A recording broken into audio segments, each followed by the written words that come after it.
All right, moving on into Unit 12. Sorry I'm not there today, but let's take good notes and be ready for our quiz next class. We're going to move on into Unit 12 and talk about factorials and the binomial theorem.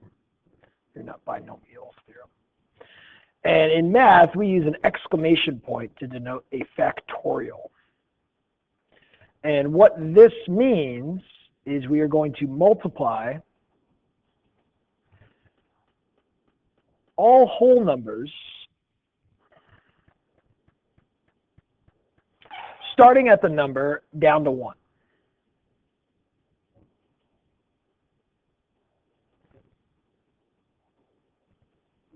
It's the number before the factorial.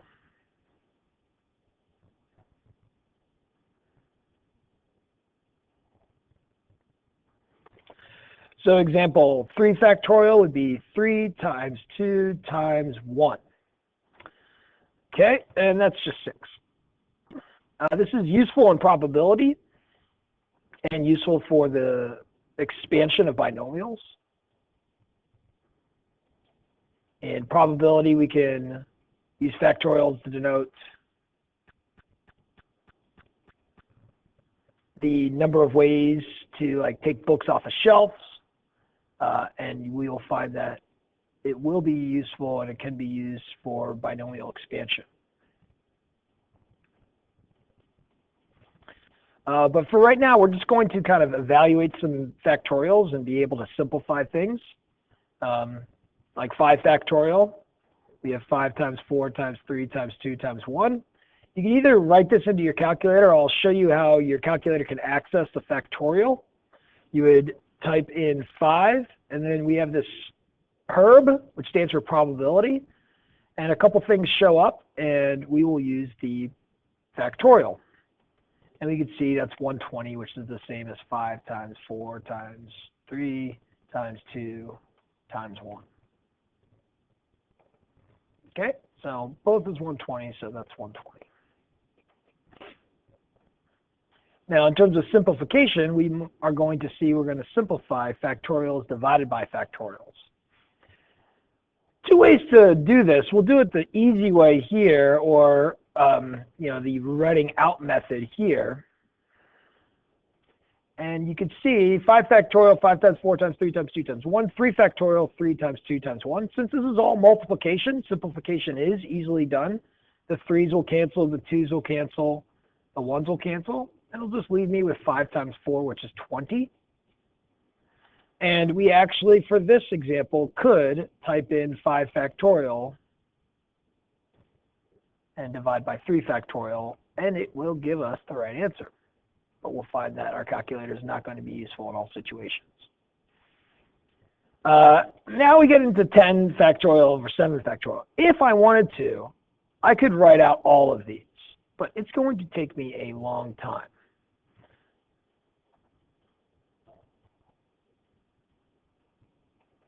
And same with 7 factorial, 7 times 6 times 5 times 4 times 3 times 2 times 1. And yes, we can see that the 7s, the 6s, 5, 4, 3, 2, 1s all cancel. Just leaves me with 10 times 9 times 8. But if we wanted to, we could start to say, okay, well, instead, since I know I have 7 factorial on the bottom, well, 7 times 6 times 5, 4, 3, 2, 1, all of those numbers, that's just 7 factorial.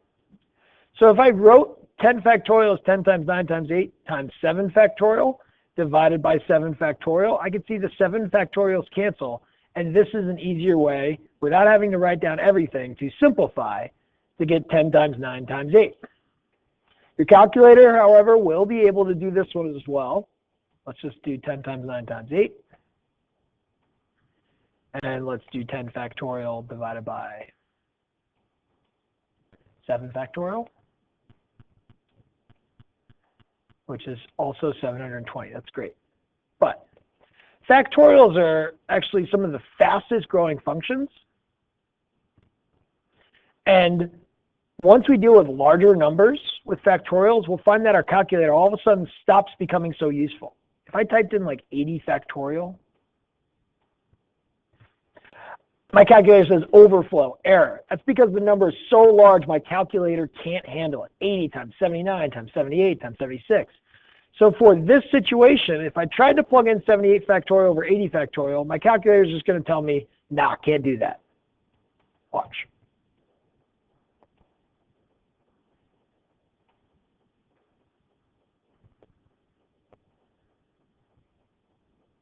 Oh, actually it did. But if I just typed in 78 factorial and then 80 factorial, it's not going to work out. Anyways, instead of doing that using a calculator, it's a lot easier if we just keep in mind this kind of technique. Well, 80 factorial in my denominator is 80 times 79 times 78 factorial, because it'd be 78, 77, 76, all the way down to the bottom. And then we have 78 factorial on the top. These will cancel. It just leaves me 80 times 79 in my denominator. And if I type 1 divided by, and I get 80 times 79, I can see I get that same value. To write it as a fraction, it'd be 1 over 6,320.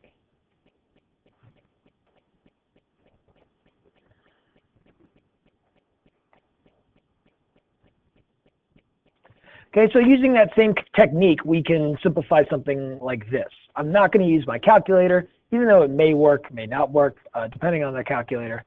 100 factorial is 100 times 99 times 98 times 97, all the way down to 1. Well, once I get past 99, I know I have 98 factorial. The bottom, I have 3 factorial, 3 times 2, and 98 factorial. The 98 factorials will cancel. I have 100 times 99 over 3 times 2. Since I have multiplication, I can simplify this pretty easily. 100 divided by 2 is 50. 99 divided by 3 is 33. So this is 50 times 33. And I'll find that 50 times 33 will give me the same answer as if I am able to use my calculator. And let's see if I can do that. Okay, so 1650, and let's try 100 factorial. I'm hoping to see an overflow, which is telling me you can't do this. This is too much. You have to use parentheses. Oops.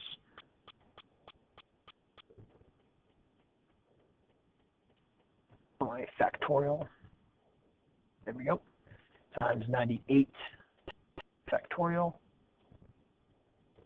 And yeah, good. Like I say, sometimes our calculator is going to tell us, nope, can't do it, can't handle it. So in this case, I'm only allowed to simplify it this way. So 50 times 33 is my answer.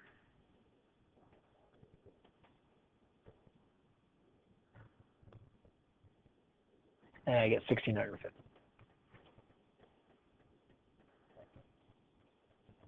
Great. We're also going to simplify factorials of variables.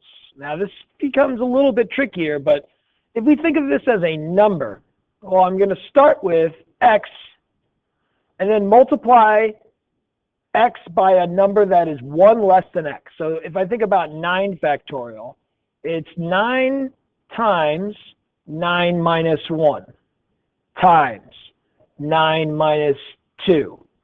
All the way until I get to 9 minus 8. Okay, I'm multiplying all those together.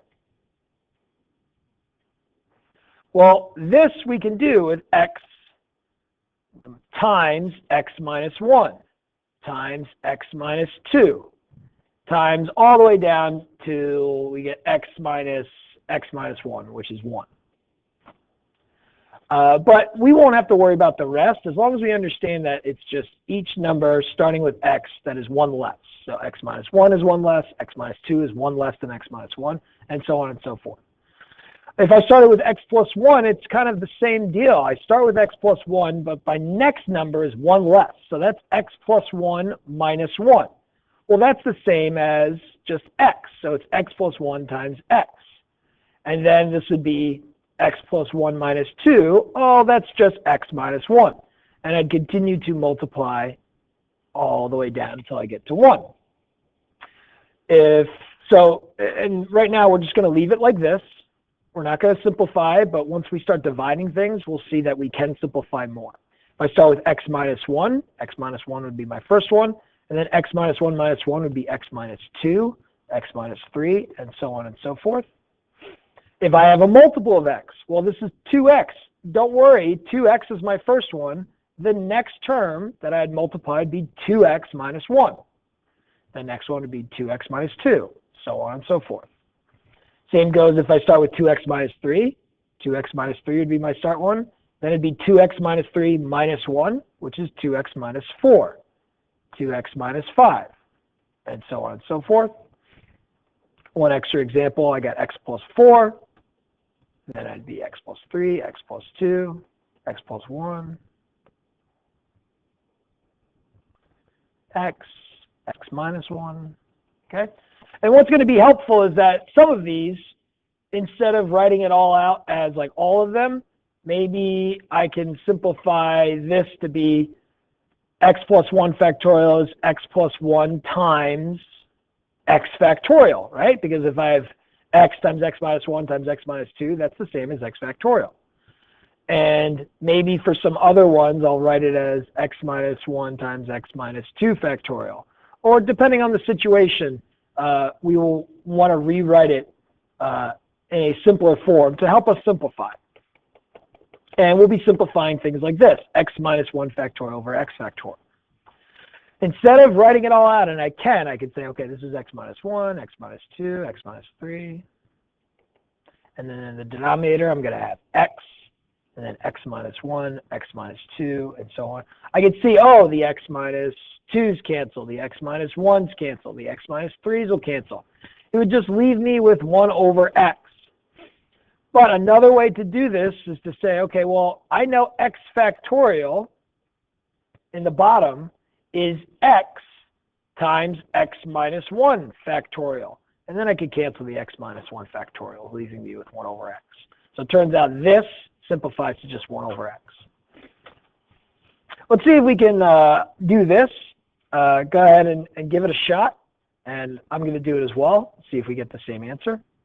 We can pause the video maybe, just to make sure that the kids are working. So let's see, I got x factorial. I know that x plus 1 factorial is x plus 1 times x factorial. The x factorials cancel, and my answer is actually 1 over x plus 1. All right, for this one, I see 2x factorial, so that's 2x, that's 2x minus 1. I have 2x plus 3 factorial. Well, that's eventually going to get me to 2x. I got 2x plus 3, 2x plus 2, 2x plus 1, and then it would be 2x, and then 2x minus 1, 2x minus 2. So this would be 2x factorial left over. In the denominator, I have the 2x factorial. Those would cancel, and it would just be the product of 2x plus 3 times 2x plus 2 times 2x plus 1. And I don't want to simplify that right now. It'd be a little bit too much, so I'm just going to leave it like that. Okay, go ahead and give this one a shot. Could you simplify this? I'll do it as well.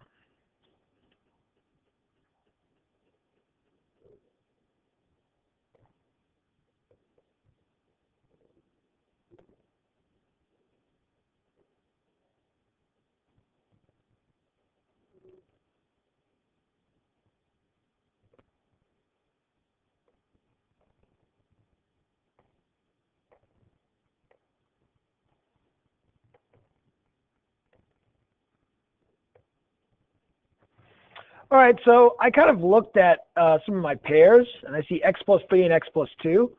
Well, the x plus 3 factorial is x plus 3 times x plus 2 factorial. I know that will cancel with this x plus 2 factorial. And then I look at the x factorial over x minus 1 factorial. Well, x factorial is just x times x minus 1 factorial. The x minus 1 factorials will cancel. And what's left is the x and the x plus 3. Great. Okay, now, though we may not see it because we are not going to use combinations and permutations, turns out that understanding factorials will help us expand binomials, okay? So expanding binomials like taking x plus y and squaring it, x plus y and cubing it, x plus y to the fourth power, and being able to understand what each term is going to be, maybe without having to do all of the grunt work. Now, I'm going to, and we are going to do all of the grunt work to expand this, because if we do, I think it's going to help us understand why the things are going to be the way they are. So what we're going to, our goal is I'm going to ask you what is like the x cubed term of x minus 1 to the fifth. Now, if I try to multiply x minus 1 to the fifth, it's going to take me a long time, or x minus 2 to the fourth. That'll take me a long time. But we will see that there's an easier way to find that without doing the entire expansion. So this one, what is the x cubed term? What's the middle term? What's the x cubed term? What's the middle term? That would take me a long time to take 3x minus 2 to the sixth power to find that information. So we're going to try to find a shortcut which will help us figure out these seemingly very labor-intensive problems, okay? So we are going to start by just expanding x plus y. Now, we know that x plus y is x plus y squared is x plus y times x plus y. And we know to distribute everything. We know this is not x squared plus y squared. It's a common mistake. Everybody makes it. But make sure we don't do that. Instead, we got the x times the x, which is x squared. The x times the y, which is xy. We then have the y times the x, which is also xy. And then the y times the y, which is y squared. So it turns out I end up with x squared plus, I have 2 of the same terms, like terms, which means I have 2 of these xy's, and then I have a y squared. Okay, great. Now, let's do x plus y cubed. Well, we already did x plus y squared, and since I know that x plus y cubed is just x plus y times x plus y squared, I've already done a lot of the work, so I'm going to just do x plus y times what I found x plus y squared was, which is x squared plus 2xy plus y squared. Okay, now this will be a lot of distribution, a lot of grunt work, but let's do it. So let's distribute the x. I'll have x cubed. I'll have plus 2xy times x. Well, the x can be multiplied by this x to give me 2x squared y. If I multiply the x by the y squared, I'll have xy squared. Now let's distribute the y. Y times x squared is x squared y. Y times 2xy will be 2xy squared. And the y times the y squared is the y cubed. All right, let's see what we have as a result. Well, I have 1x cubed. Okay. Then I have 2x squared y's, but then I have another x squared y right here. So that's a total of 3 x squared y's. Okay, great. Now I have an xy squared, but I also have 2 more xy squareds, which is a total of 3 xy squared. And then I finish off with y cubed. So notice the x's, trail down. It's x cubed, x squared, x, and the x's are gone. Or the y's kind of trail up. We have y squared, and then y cubed. My bad. Okay, and notice the coefficients. This is, just an x cubed, so there's a 1 in front of it. Then I have a 3, then I have a 3, then I have a 1. Well, we are going to do x plus y to the 4th power. And again, instead of doing it all kind of at once, I know it's x plus y times x plus y cubed. And I know x plus y cubed from my last bit of work is x cubed plus 3x squared y plus 3xy squared plus y cubed. Okay, and let's go ahead and do all of that distribution. So starting with the x, I have x to the 4th plus 3x cubed y plus 3x squared y squared plus xy cubed. Okay, great. Now let's distribute the y. I'll have x cubed y, 3x squared y squared. 3xy cubed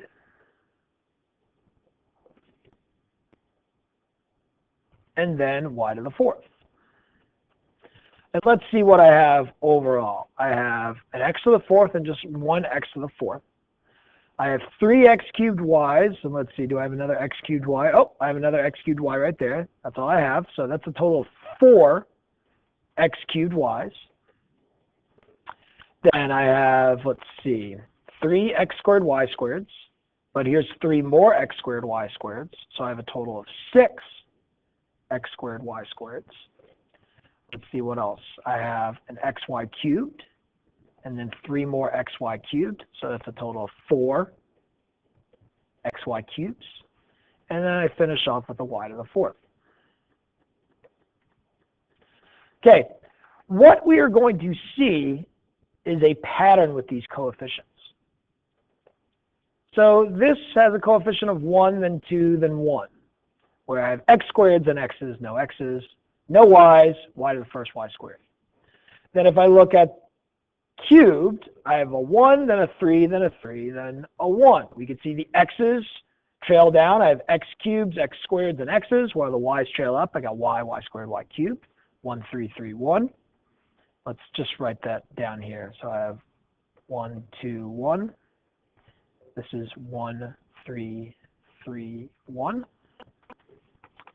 And then here I have a 1, 4, 6, 4, 1.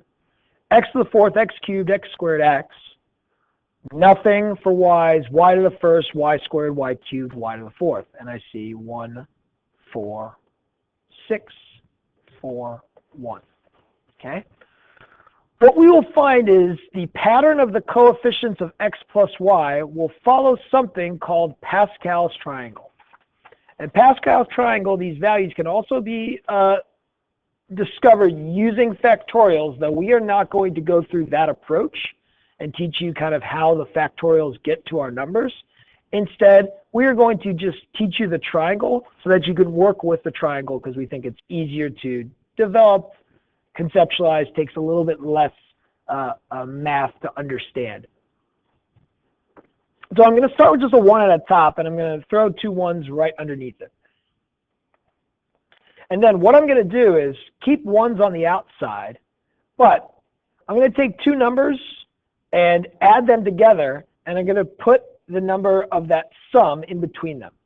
So I see 1, 2, and 1 here. Now if I do the same thing for the next row, I'll have a 1 on the outside. It's like 1 plus a 0. And then 1 plus 2, here's a 3.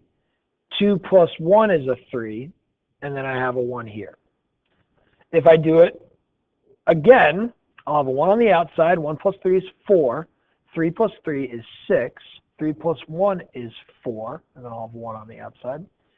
Might as well do it maybe 1 or 2 more times. I'll have 1, then 5, then 10, then 10, then 5, then 1. And then maybe 1, 6, 15, 20, 15, 6, 1. Okay, great. And this is just a cool little number game that we just produced. But we should notice some things that we've seen before. Here, 1, 2, 1.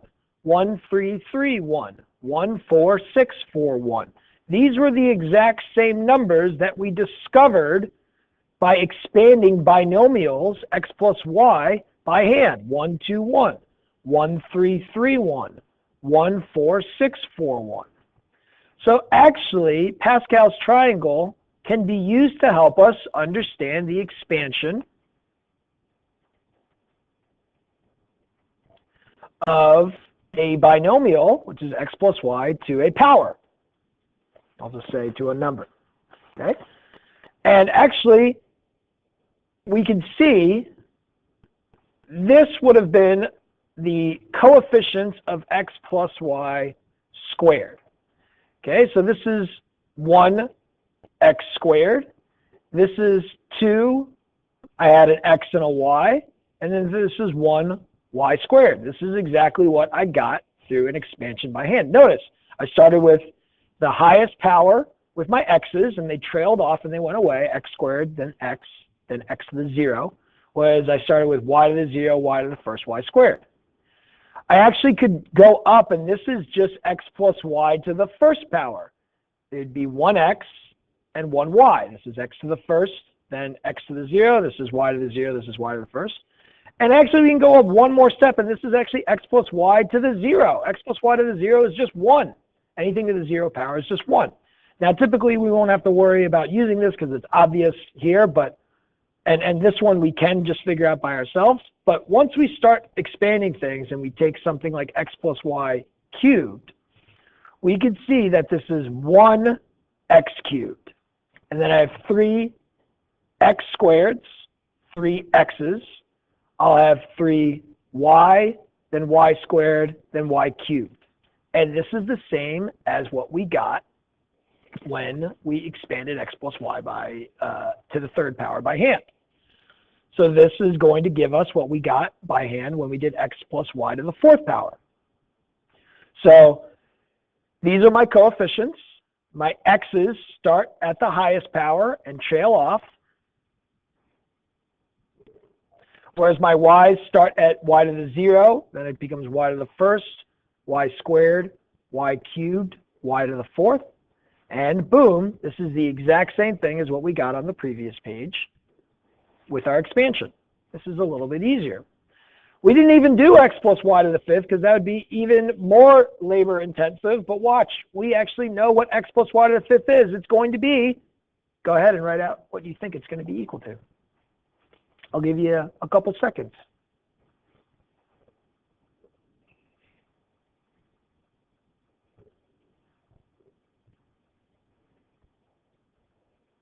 The x's trail off, the y's pop up and grow. And turns out x plus y to the fifth is x to the fifth, 5x fourth y, plus 10x cubed y squared, plus 10x squared y cubed, plus 5xy to the fourth, plus y to the fifth. And we can even do x plus y to the sixth. Go ahead and do that.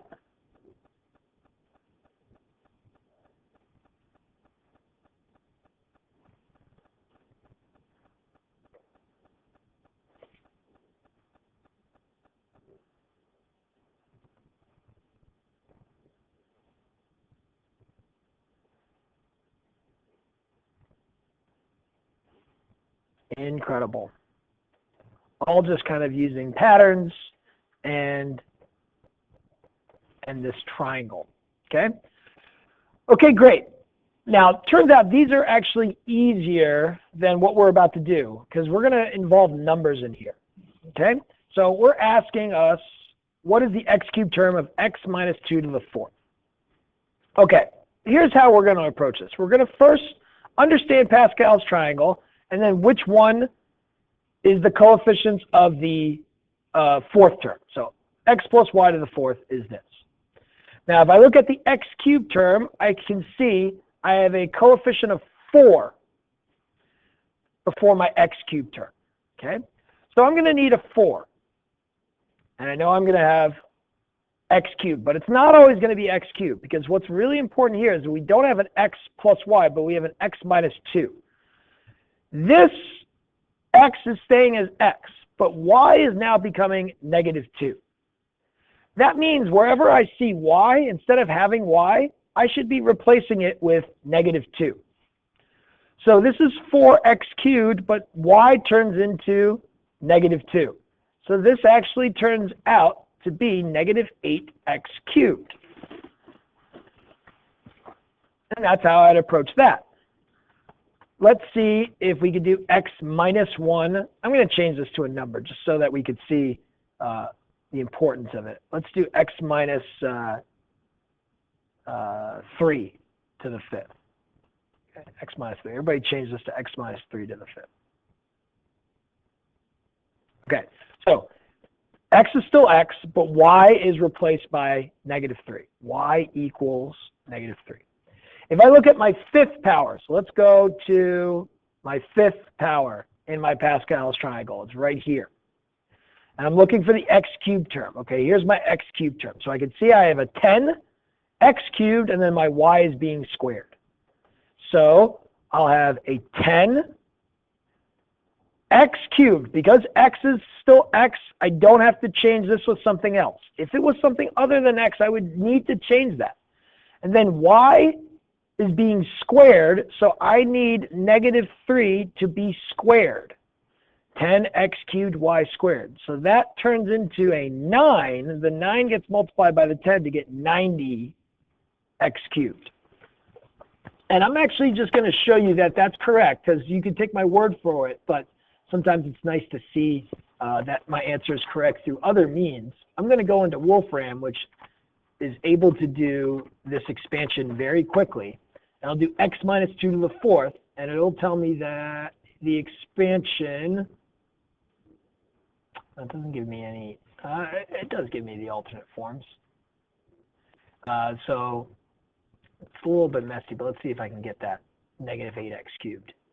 It's not going to give me the -8x cubed.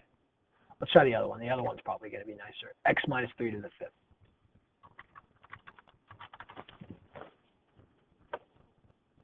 They usually give you, okay, here we go. Here's the expanded form. That was what I was looking for the previous one. So I can see, okay, boom, 90x cubed. That's what we got, just using Pascal's triangle, 90x cubed. All right? Now, things get more complicated if we don't just have an x. Okay? 2x minus 3 to the 4th. Well, let's just say I didn't produce the triangle, and I needed to do this by myself from scratch. What would I do? So I want the x cubed term, and then I want the middle term. So two things.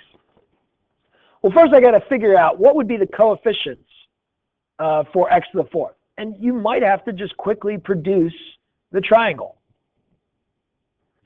And you got to think, okay, this is x to the 0, this is x plus y to the 1st, this is x plus y to the 0.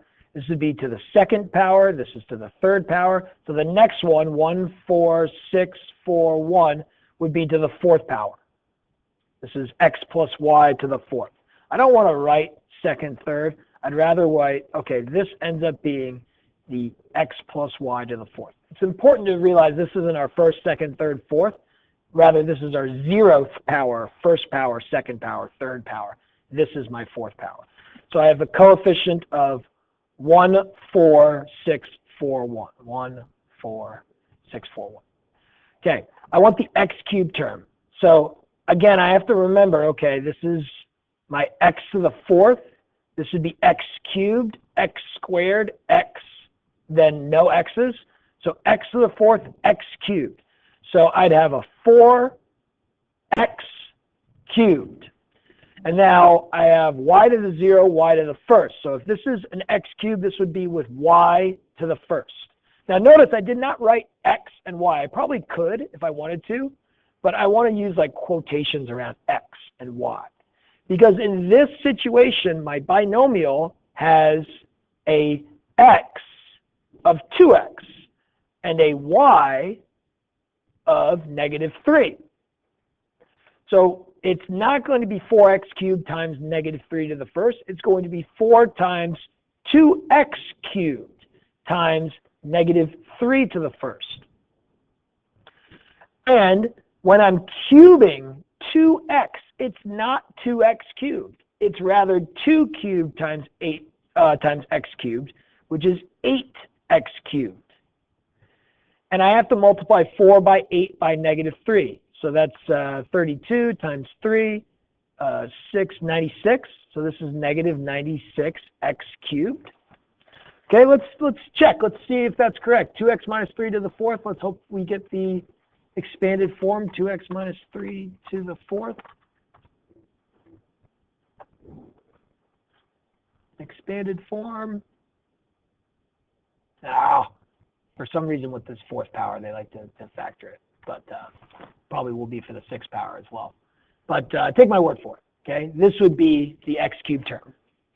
Now let's talk about my middle term. Well, with this even power, I can see there is a middle term. The middle term would have this coefficient of 6. Okay, so I have a 6 as my coefficient, and let's think. It's x to the 4th, x cubed, x squared. So it'd be x squared.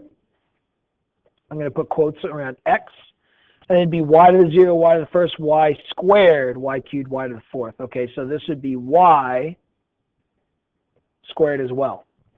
But what is x? X in this situation is 2x. Y in this situation is negative 3. So I'd actually have to square 2x to give me 4x squared. I have to square negative 3 to give me 9. Then I have to do 6 times 9 times 4, which I'll just use my calculator.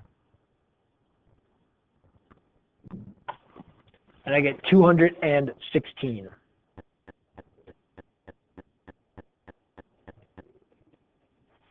Okay.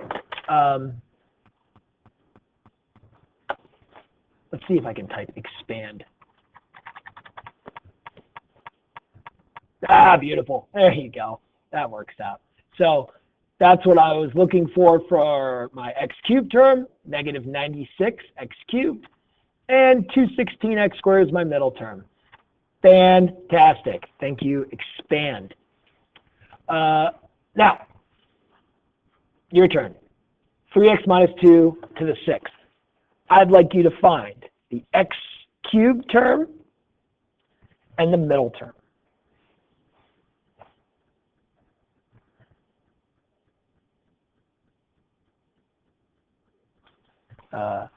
Sub's going to give you some time to do that, so probably pause. And I'm going to go ahead and get started right now. So let's see. I know I got x to the fourth. If I go x to the fifth and x to the sixth, I have 1, 6, 15, 20, 15, 6, 1. So this would be x plus y to the sixth. My x cubed term, I have x to the sixth, x to the fifth, x to the fourth, x cubed. Oh, the x cubed term happens to be my middle term. So both of these answers are going to be the same. Hooray, less work for us. So I have 20 as my coefficient. It's a number that just happens to have the amount of the correct terms. What are my other pieces going to be? So it's not just going to be 20. It's going to be 20. This is x to the sixth, fifth, fourth, third. So this is 20x in quotations, third. But I also have a y third. But x is not just x. Y is not just y. This is 3x. This is negative 2. So I actually would write 20 times 3x cubed times negative 2 cubed. 3 cubed is 27. So I have 20 times 27x cubed times negative 2 cubed is negative 8. Then use my calculator. 20 times 27 times negative 8. Let's see. 20 times 27 times negative 8 is negative 4,320. Could you imagine trying to do this by hand? How long it would take you? And now notice I don't have like a y cubed as well because y is not y. Y is negative 2. So it's just, here is my y cubed. It just was replaced by negative 2. So negative 4,320 x cubed. Let's see. Wolfram, expand 3x minus 2 to the sixth. Oh my goodness. Negative 4,320 x cubed. It is the 1, 2, 3, 4th term. I have 3 after it. I have 3 before it. It's my middle term. Gosh, don't you love math? Okay, now in this situation, I do have a y. I have 3x minus 4y to the 4th. Let's find the x cubed term, and let's find the middle term. In this case, since it is to the 4th power, we realize it's kind of back to this situation. X cubed would be the second term. X middle term would have the 6. The x cubed would have a 4. Go ahead and give this one a shot.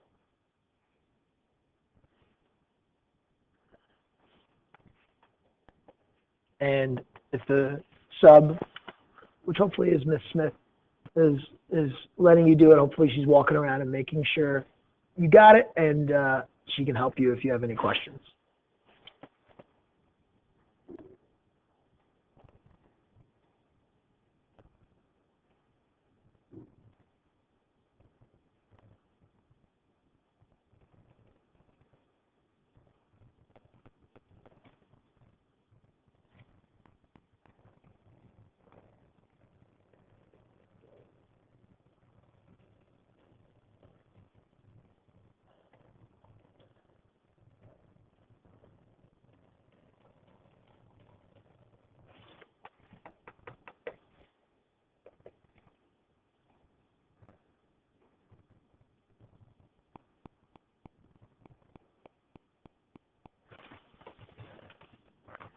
I'll get 4 times 27 times -4, which is -432 x cubed y. Fantastic. The middle term is going to have that 6. It'll have x squared y squared. And instead of x and y, we are replacing x with 3x and replacing y with -4y. So that's 6, 9x squared, 16y squared. 6 times 9 times 16 is 864. 864 x squared y squared. Let's go ahead and just check our answers really quick. 3x minus 4y to the 4th.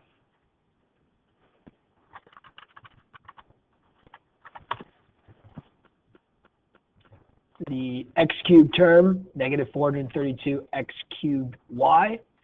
The middle term, 864 x squared y squared. Isn't that nice to see? And this is a 3D plot. I'm sure of the set equal to 0. I'm not sure, but that's pretty neat. Okay. All right, last one. What is the middle term of this expansion? Go!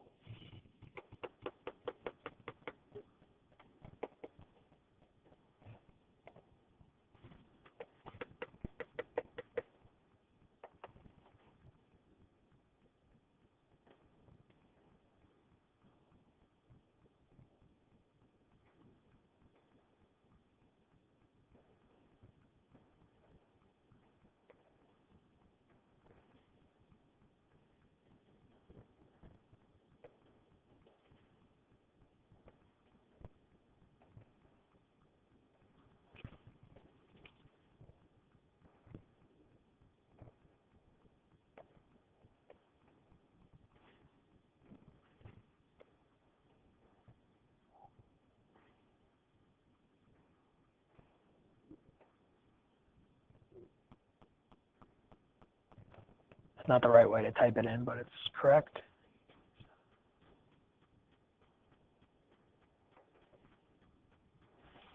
In this case, I have to divide because that 6 being cubed is in the denominator. So I have 20 times -27 divided by 216. -2.5. X cubed y cubed. And let me just double check. X over 6 minus 3y to the 6th.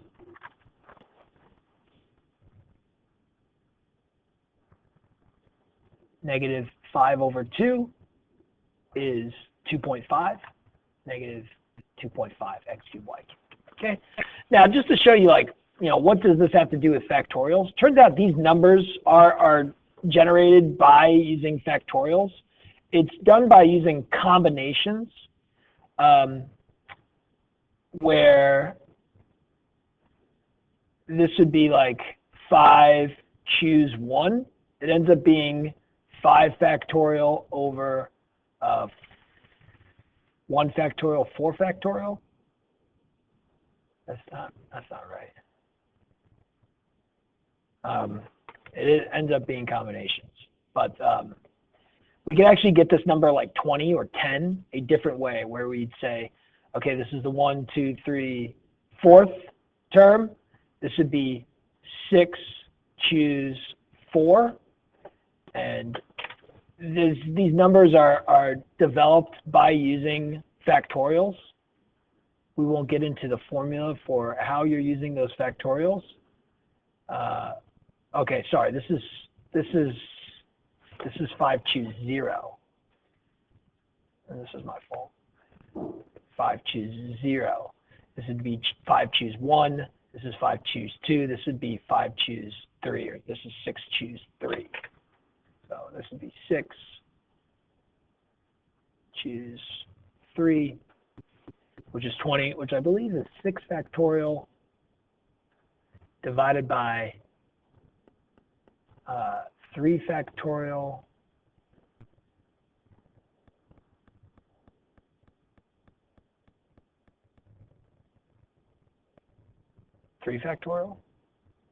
Let's see. I don't think that's right. Yep, that's it. This ends up being 6, choose 0, 1, 2 to get 15. And this would be a way to do it if you're like asked what is x plus y to the 20th. You know, instead of writing out Pascal's triangle all the way down, you would use what is called the binomial theorem, and that would be, this would be 6 factorial, and it ends up being divided by, this is like n, this is r. This is r factorial, and then this is n minus r factorial. So this would be 2 factorial, and then 6 minus 2 is 4 factorial. We don't think, Mr. Uffick and I do not think you're going to have to expand things that are that crazy, which is why we'd rather have you just understand Pascal's triangle, because it's a better visual representation of the coefficients that we found by hand, instead of learning about these choice things. But we will have to be able to simplify factorials.